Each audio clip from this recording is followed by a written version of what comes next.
성경 봉독 에베소서 4장 7절로 16절 말씀입니다. 우리 각 사람에게 그리스도의 선물의 분량대로 은혜를 주셨나니 그러므로 이러기를 그가 위로 올라가실 때에 사로잡혔던 자들을 사로잡으시고 사람들에게 선물을 주셨다 하였도다. 올라가셨다 하셨은즉 땅 아래 낮은 곳으로 내리셨던 것이 아니면 무엇이냐. 내리셨던 그가 곧 모든 하늘 위에 오르신 자니 이는 만물을 충만하게 하려 하심이라. 그가 어떤 사람은 사도로, 어떤 사람은 선지자로, 어떤 사람은 복음 전하는 자로, 어떤 사람은 목사와 교사로 삼으셨으니 이는 성도를 온전하게 하여 봉사의 일을 하게 하며 그리스도의 몸을 세우려 하심이라.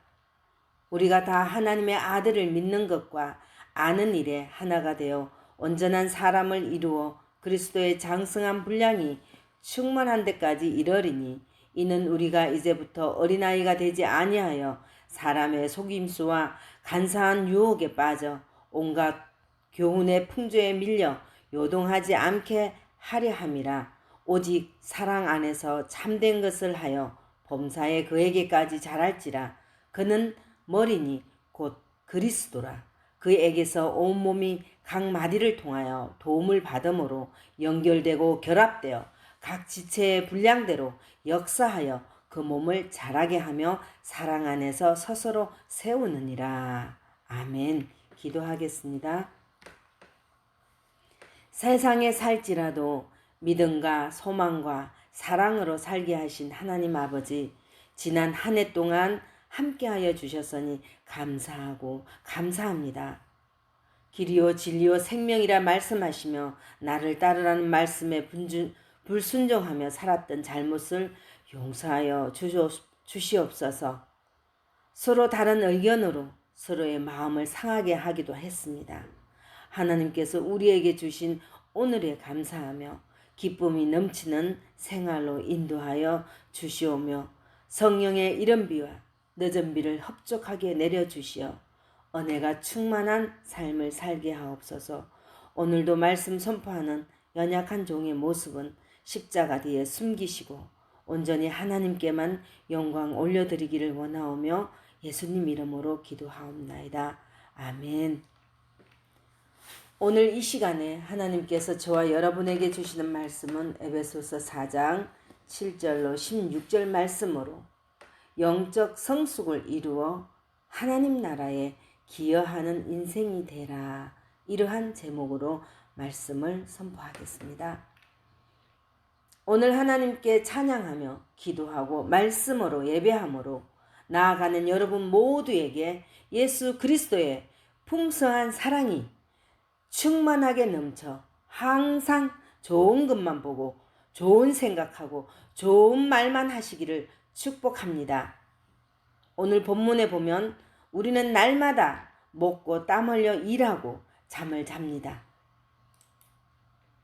왜 그럴까요?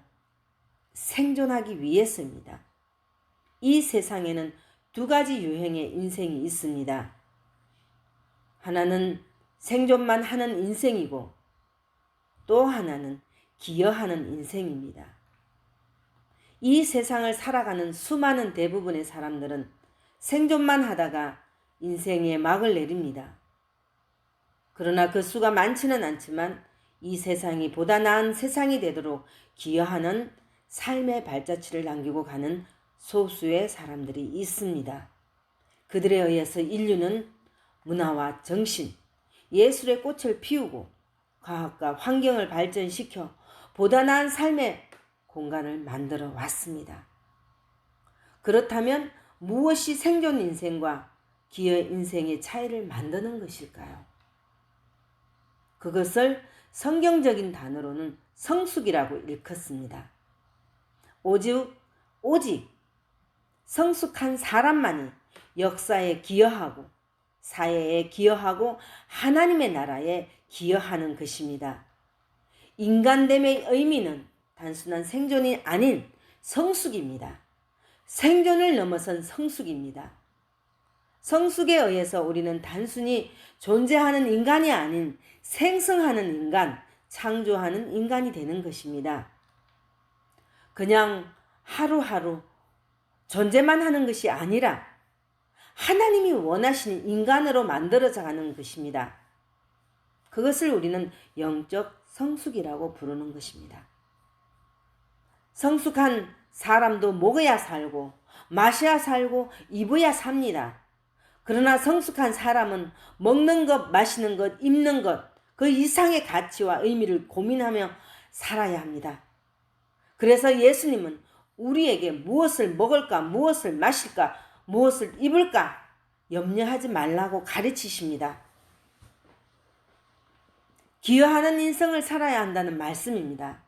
그래서 구원받은 그리스도인들이 고민해야 할 가장 중요한 과제는 영적 성숙입니다. 오늘 본문의 말씀을 통하여 영적 성숙을 이루어 기여하는 인생을 어떻게 살 수 있는지 두 가지로 축복의 말씀을 주십니다. 첫째로 자신이 받은 은사를 자신에 맞게 활용하라고 하십니다. 본문 에베소서 4장 7절의 말씀을 보시면 우리 각 사람에게 그리스도의 선물의 분량대로 은혜를 주셨나니. 아멘. 은사를 히라보에서는 카리스마라고 하는데 이 단어의 어근은 카라, 기쁨이라는 뜻을 내포하고 있습니다. 은사를 세상에서는 재능이라고 말합니다. 혹은 은사 혹은 재능에 맞는 일을 하면 누구나 신바람이 나고 즐겁습니다. 은사는 아주 쉽게 표현하면 내가 좋아하고 잘할 수 있는 일입니다. 두 가지가 다 만족되어야 은사라고 할 만합니다. 우리 각 사람에게 그리스도의 선물의 분량대로 은혜를 주셨나니 이 은혜의 선물이 바로 은사입니다. 본문의 8절로 10절의 말씀을 보면 그러므로 이르기를 그가 위로 올라가실 때에 사로잡혔던 자들을 사로잡으시고 사람들에게 선물을 주셨다 하였도다. 올라가셨다 하셨은즉 땅 아래 낮은 곳으로 내리셨던 것이 아니면 무엇이냐. 내리셨던 그가 곧 모든 하늘 위에 오르신 자니 이는 만물을 충만하게 하려 하심이라. 아멘. 이는 만물을 충만하게 하려 하심이 예수께서 부활하시고 성천하시면서 승리자로 이 땅 만물 가운데 주의 뜻을 충만하게 이루어 가시기 위해 당신의 사람들에게 은사를 주셨다고 말합니다. 본문의 11절은 구체적인 몇 가지 지도자들에게 주신 은사들을 열거합니다. 그가 어떤 사람은 사도로, 어떤 사람은 선지자로, 어떤 사람은 복음 전하는 자로, 어떤 사람은 복사와 교사로 삼으셨으니. 아멘. 어떤 사람은 사도의 은사를 받아 교회가 개척되지 못한 지역으로 보내심을 받아 교회를 세우는 특별한 부르심을 받습니다. 오늘날로 말하면 선교사와 같은 은사입니다. 어떤 사람은 선지자의 은사를 받아 예언의 말씀을 선포하고 말씀으로 주의 백성들을 경책하는 은사를 받습니다. 어떤 사람들은 예수를 안 믿는 사람들에게 복음을 전하여 예수를 믿게 하는 특별한 은사를 받은 사람들이 있습니다. 그런가 하면 또 어떤 사람들은 이미 믿은 주의 백성들을 잘 가르치고 양육하여 세우는 목사나 교사의 은사를 받은 사람들이 있습니다. 그 밖에도 무수한 은사들이 있습니다. 디모데전서 1장 12절에 나를 능하게 하신 그리스도 예수 우리 주께 내가 감사함은 나를 충성되이 여겨 내게 직분을 맡기심이니. 아멘. 고린도후서 9장 8절에 하나님이 능히 모든 은혜를 너희에게 넘치게 하시나니 이는 너희로 모든 일에 항상 모든 것이 넉넉하여 모든 착한 일을 넘치게 하게 하려 하심이라. 아멘. 사랑하는 여러분, 저마다 자신의 은사를 알고 자기가 잘할 수 있는 일로 기여할 때 비로소 자신도 삶의 의미를 경험하고 또한 세상도 변화를 받는 것입니다.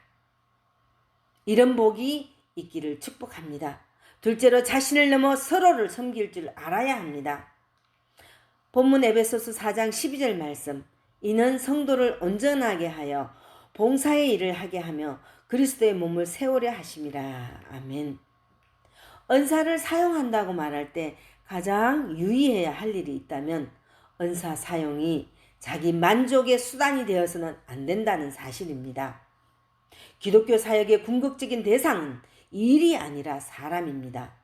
우리는 일을 섬기는 것이 아니라 사람을 섬기는 것입니다.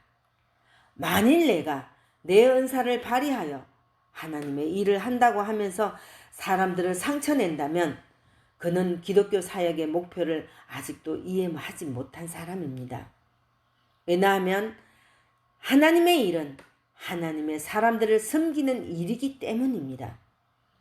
그래서 하나님의 일을 하기 위해서 전문성 이상으로 영적 성숙이 선행되어야 하는 것입니다.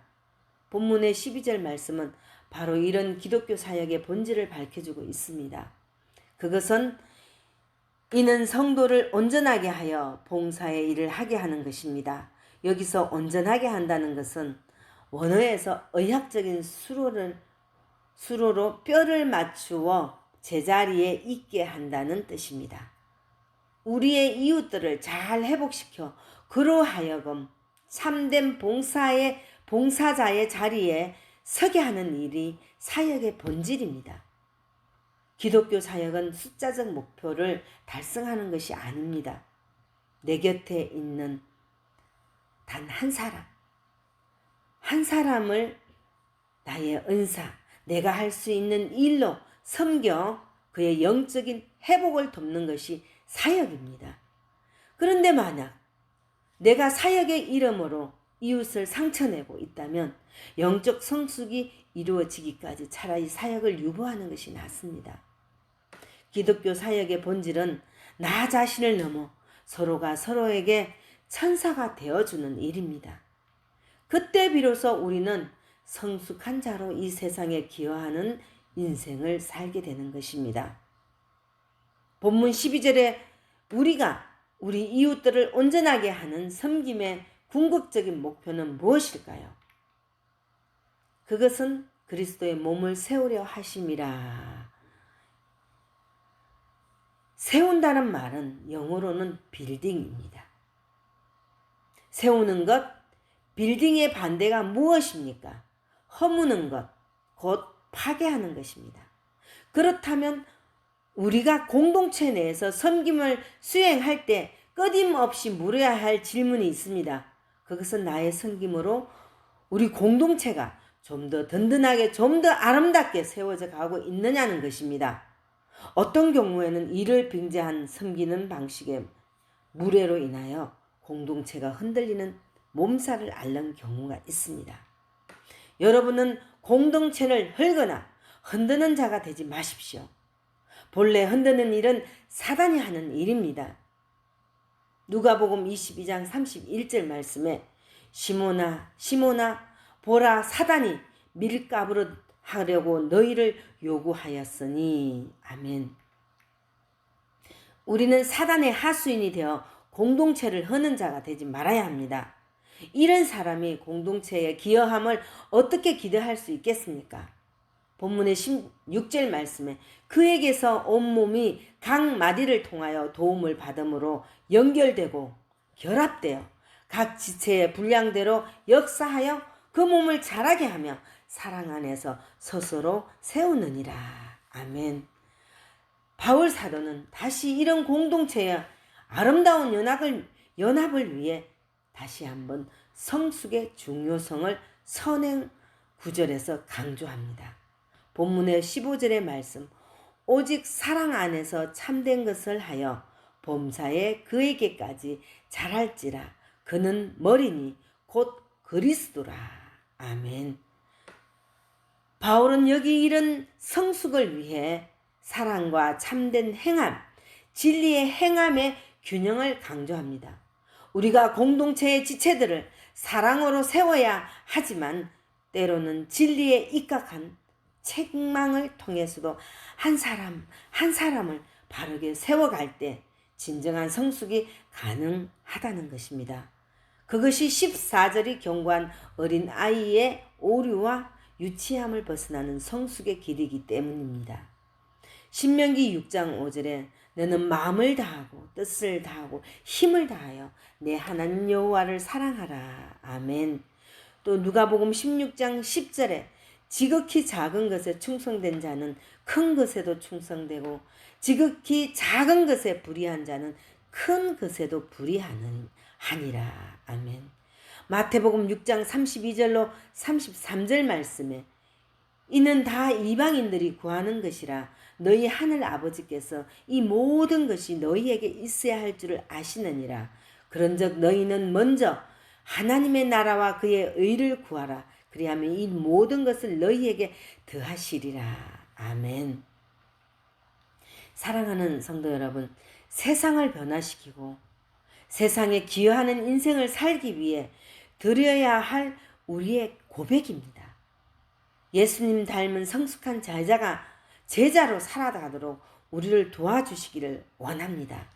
오늘 본문의 말씀을 통하여 영적 성숙을 이루어 기여하는 인생을 어떻게 살 수 있는지 두 가지로 축복의 말씀을 주셨습니다. 첫째로 자신이 받은 은사를 자신에 맞게 활용하라고 하셨습니다. 둘째로 자신을 넘어 서로를 섬길 줄 알아야 한다고 하셨습니다. 바로 여러분들도 자신이 받은 은사를 자신에 맞게 잘 활용하며 서로를 섬기는 영적 성숙한 성도 여러분이 되시길 예수님 이름으로 축복합니다. 기도하겠습니다. 하나님께서 우리 각자에게 선물로 주신 은사들을 잘 활용하여 영적 성숙을 이루어 하나님의 나라를 아름답게 세워나가는 일에 함께 하기를 예수님 이름으로 기도하옵나이다. 아멘.